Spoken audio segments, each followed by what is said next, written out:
Chapter 19. Into the lion's den night fell heavy over Mardan. The moon veiled in drifting clouds. The outskirts were silent, save for the faint hum of machinery from the old refinery. Smoke rose in thin columns, carrying with it the bitter stench of chemicals. Mehran crouched on a ridge overlooking the compound. Beside him were Jalal, Zoya, and Inspector Amir, with a small unit of loyal men. The refinery glowed faintly under torchlight, shadows moving across its iron gates. Mehran whispered, "This is where they make the poison. Tonight, it ends." The infiltration, they slipped through the darkness, scaling the broken wall at the back of the refinery. Inside, vats of pale liquid bubbled, their surfaces shimmering with that same faint smile-shaped residue. Zoya covered her nose, the fumes making her dizzy. Even the air feels wrong here. Mehran studied the layout with quick precision. The control room is above. That's where the records and valves are. We burn it from there. Ambush as they climbed the stairway. Torches flared to life. Armed guards stepped from the shadows.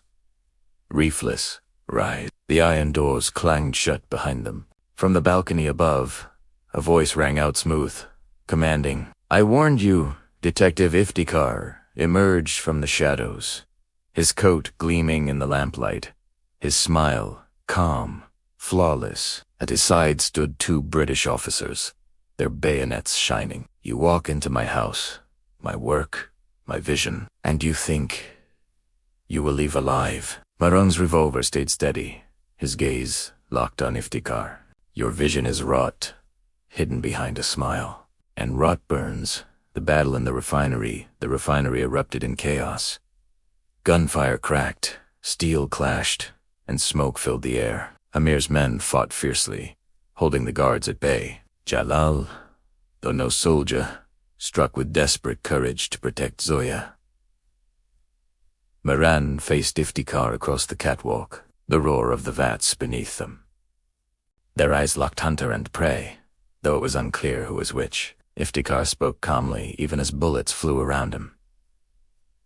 "You think you fight for truth, but truth is irrelevant, Mehran. Men crave control, and I provide it." Mehran advanced a step, voice sharp.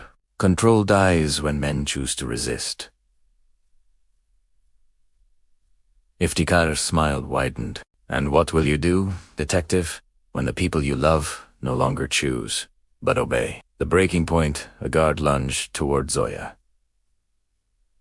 Jalal pulled her back just in time, shielding her with his own body. She looked at him with a fleeting mix of fear and gratitude. Mehran saw it, and for the briefest moment, his focus faltered. Iftikhar noticed his laugh was soft, almost mocking. Even the sharpest mind dulls when blinded by love. Flames rising, Mehran fired, striking one of the vats. The chemical inside ignited, flames rushing upward in a violent blaze. The refinery shuddered as heat and smoke filled the air. Iftikhar vanished into the chaos, his laughter echoing through the fire. "This is only the beginning, detective." The building groaned as iron supports buckled. Amir shouted, "Out! Now, before it collapses." Carrying what documents they could, the group fled into the night as the refinery burst into flame, painting the sky with fire. Aftermath from the ridge, they watched the inferno devour the refinery. The night air was thick with smoke, the glow lighting the distant minarets of Mardan. Zoya's voice was quiet, almost broken. "We destroyed the poison here. But what if there are more refineries?" Mehran's gaze stayed fixed on the flames. "Then we burn every one of them, until there is nothing left but truth."